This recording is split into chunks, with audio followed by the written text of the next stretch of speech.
The life cycle of settlements in South Dakota was shaped by two extreme geographic realities: the gold rush in the steep cliffs of the western Black Hills, and the brutal agricultural failure caused by drought across the eastern Great Plains. When the gold veins were exhausted or the Dust Bowl drought crippled farming, towns that once grew almost instantly were abandoned just as quickly. Uniquely, the region's dry air has helped preserve the frames of old wooden and concrete buildings, turning them into monuments of emptiness frozen in time. That is why it is important to look at 15 ghost towns here. From dusty rows of Wild West storefronts along quiet highways to the skeletons of farming settlements now sinking into fields of wild grass. Why did they end up this way?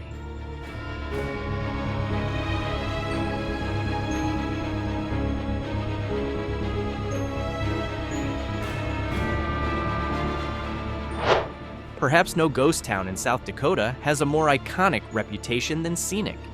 It sits in the dry landscape of Pennington County, just outside the boundary of Badlands National Park. Founded in the early 20th century as a railroad and cattle ranching transit center, the town once had a lively social life with rows of stores, saloons, and public facilities. Its decline and death happened gradually as logistics activity faded. But its most unusual chapter came in 2011, when the entire commercial district of this ghost town was bought by a mysterious religious sect for hundreds of thousands of dollars, which then left all the buildings empty and inactive. The scenery here is dramatic, with rows of Wild West-style wooden buildings, the legendary Longhorn Saloon complex, an old post office, and a small stone jail cell still standing intact. It becomes even more striking because it sits quietly beside a dusty highway, creating an atmosphere that feels both orderly and haunting.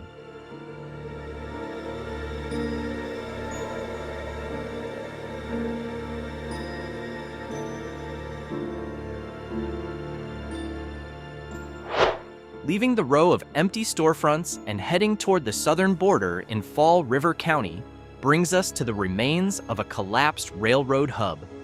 Located directly on the southern state line with Nebraska, Ardmore was once a busy trade town and water stop for steam trains. It was even visited by President Calvin Coolidge in 1927.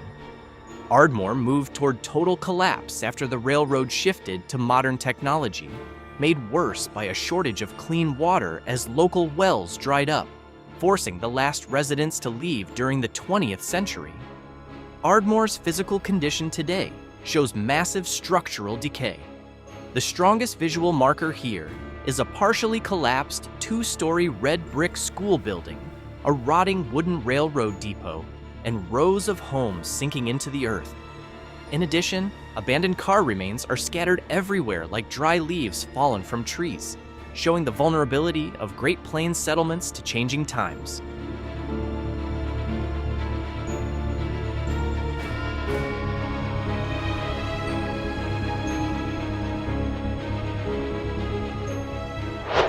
Next, we move into the pine forest interior to trace the remains of the tin mining industry. Hidden in the highlands of Lawrence County inside the Black Hills National Forest, Tinton is a former mining town for tin, lithium, and mica that operated on a large industrial scale from the 19th century through World War II.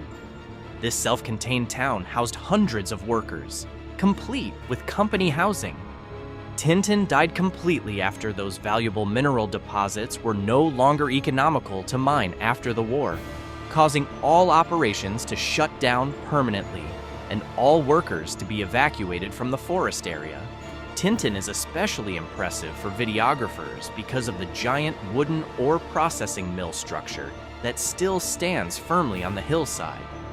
Surrounded by empty leaning worker cabins, abandoned home interiors, and rusting steam machinery, Tinton offers strong physical evidence of the end of the mountain mineral exploitation era.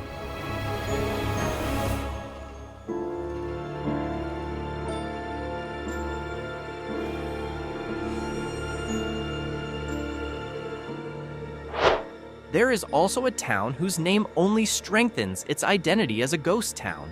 Yes, this is Mystic, a town established in a Pennington County canyon as a base for construction workers building the Burlington and Missouri River Railroad before it later grew into a busy sawmill center. Today, several original wooden structures are still maintained in static condition by private landowners. The presence of an isolated small church, worker cabins with peeling paint, and the silence of the valley creates a visual impression of a transport outpost left behind by modern civilization. Before becoming what it is now, Mystic was once a fairly successful town. Its location at the bottom of the valley made it an important logistics gathering point in the early 20th century. The town lost its economic breath almost instantly after the sawmill shut down, followed by the railroad tracks being removed and converted into a modern mountain trail.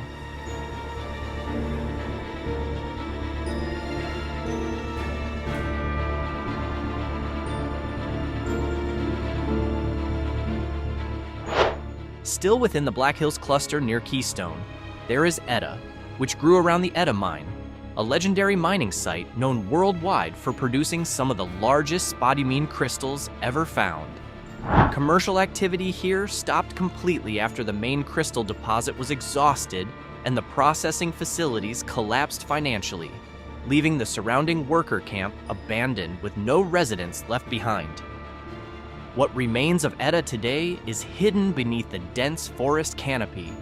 Visitors can only trace the moss-covered concrete foundations of the rock-crushing machinery, dark mine entrances filled with water, and rusting pieces of iron infrastructure scattered across the forest floor, showing nature's dominance as it reclaims the land.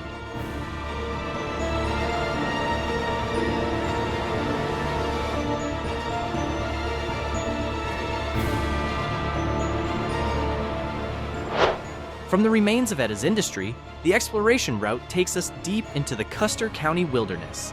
Here, Spokane holds a reputation among adventurers as one of the most atmospheric and eerie mining ghost towns in South Dakota. A two-story mine manager's house still stands intact but empty in the middle of the forest. Complete with damaged furniture, the rusting frame of a 1930s car with a tree growing through its engine area, and a small old cemetery on the nearby hillside that adds to the site's haunting aura.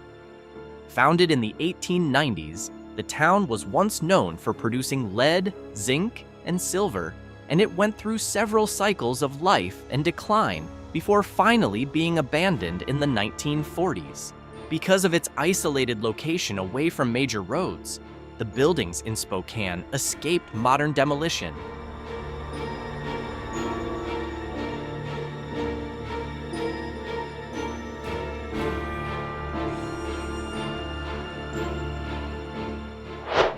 Meanwhile, Capa is a sad portrait of a failed agricultural settlement in the Great Plains of Jones County.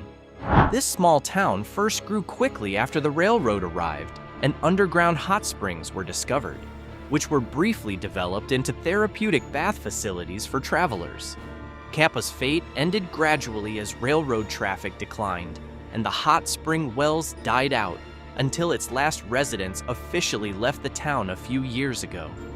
Capa's character strongly captures the silence of the prairie.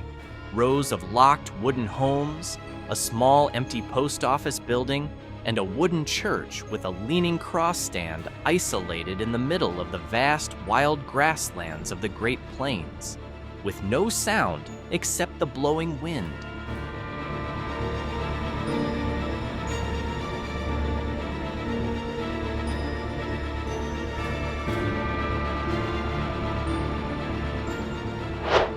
After seeing the prairie silence of Capa, this town is instead dying along the highway. Often nicknamed by travelers as the dying town on I-90, Okaton presents a clear visual transition from an active small town to a total ghost town. The town originally lived off agriculture and at one point tried to survive by opening souvenir shops for travelers on Interstate 90. A prolonged economic crisis and the mass exodus of working-age residents caused all local businesses to go bankrupt, leaving only a handful of elderly people on the outer edge of town. In central Okaton, we can see the bleakness of an abandoned gas station complex with rusting old pumps. There are also rows of grocery stores with broken windows and an old market whose roof is beginning to collapse, all presenting a real picture of how vulnerable rural small towns are to economic modernization.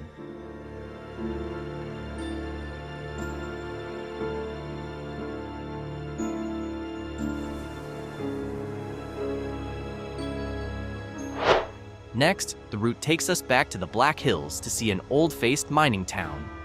Rochford in Pennington County is a gold rush settlement from 1878 that is now in a critical demographic phase, with its active population shrinking to fewer than 25 people, making it a small town with a very strong ghost town atmosphere.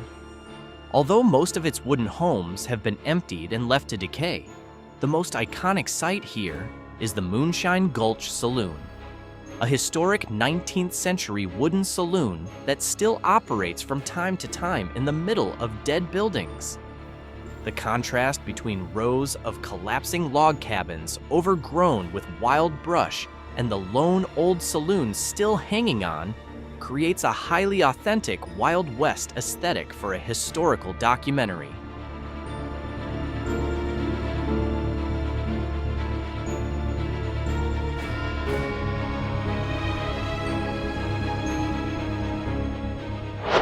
From the wooden cabins of Rochford, let's climb a little higher into the hills, where a giant gold mining operation left behind stone foundations. Located on the high slopes of Lawrence County, Trojan, also known as Bald Mountain, was a prosperous self-contained gold mining town in the early 20th century. It once housed hundreds of mining families working for the Bald Mountain Mining Company. The town died completely and was emptied on a massive scale when mining operations shut down permanently in 1959 because of the high cost of underground work.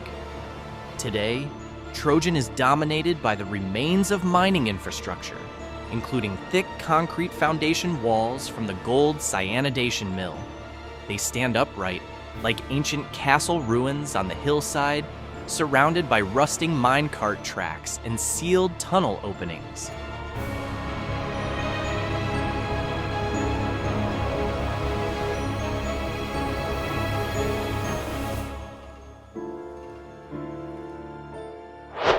Returning to the lowlands of Jackson County, there is one town we almost passed by. That town is Cottonwood. Its scenery is quite typical, marked by rows of one-story wooden business buildings lined along a quiet dirt road.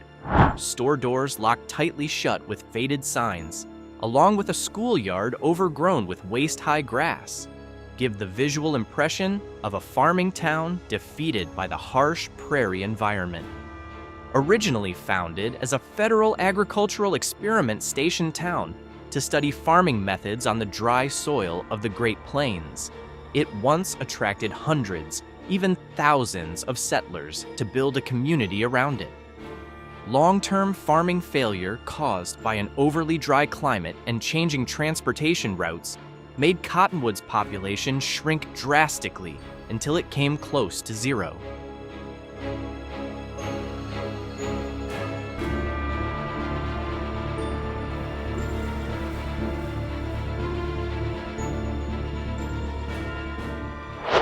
Owanka also holds one of the saddest histories of how natural disasters can completely shut down the life of a town.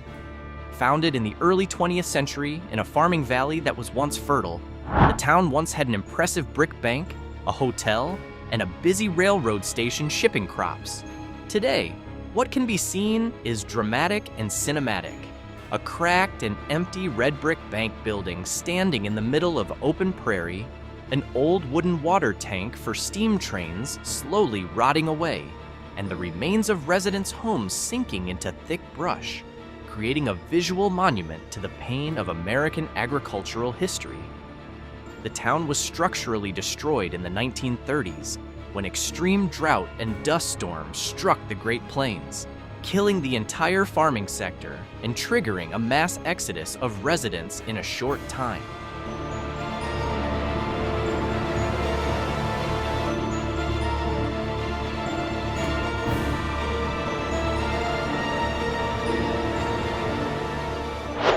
Leaving the ruins of Owanka, we find a different situation in Belvidere. It is a clear example of an active small town in South Dakota, now struggling hard against the threat of administrative extinction because of chronic population decline over the past several decades. Modern farm mechanization and the loss of jobs have pushed younger generations to leave Belvidere in large numbers, leaving behind a very small and aging population. Belvidere has long shown signs of an active town slowly dying, from the quiet old-school complex to abandoned wooden homes with leaking roofs and commercial stores that have already closed. All of this projects the image of a community running out of time before becoming a full ghost town.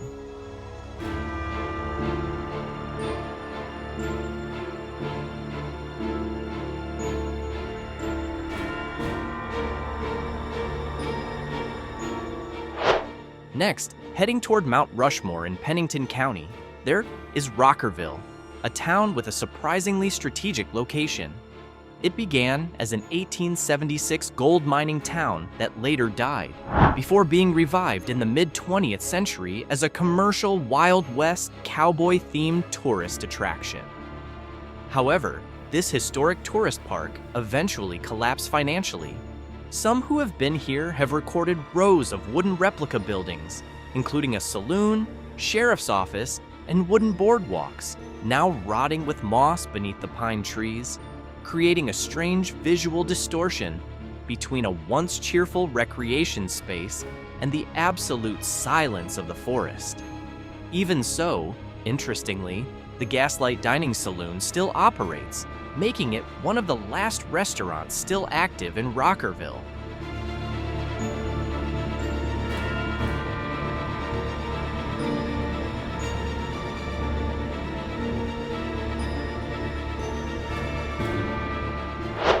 Shifting focus far to eastern South Dakota and Clark County, Lily is the perfect closing point to describe the total death of a Great Plains farming settlement. The town died slowly because of changing trade logistics routes and the consolidation of large farmland operations that eliminated small farmers, until its administrative status was fully dissolved because no residents remained in the town center. Founded during the late 19th century railroad expansion era, Lily once grew into a prosperous farming town with complete social facilities. Its most striking sight is the iconic large wooden church standing empty in the middle of the prairie. The silent church cross tower, combined with the ruins of a wooden grain elevator near the former railroad line, provides a powerful visual conclusion to a farming civilization that has completely gone dark.